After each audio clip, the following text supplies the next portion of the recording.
Did you know a teenage girl growing up in the slums of Constantinople would one day save the entire Byzantine Empire? Theodora was born into the lowest rung of Roman society. Her father trained bears at the circus. When he died, her family had nothing. To survive, Theodora became an actress, and in 6th century Byzantium, that meant something closer to a slave than a citizen. She was mocked, used, and thrown away more than once, but she climbed. Slowly, painfully, she climbed. She caught the eye of Justinian, the future emperor, and he married her.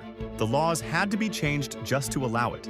Then in 532 AD, a massive revolt broke out, the Nika riots.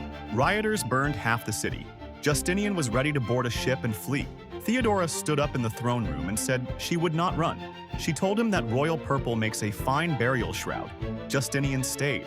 He crushed the rebellion. 30,000 rioters died. The empire survived. The girl from the gutter had saved the throne.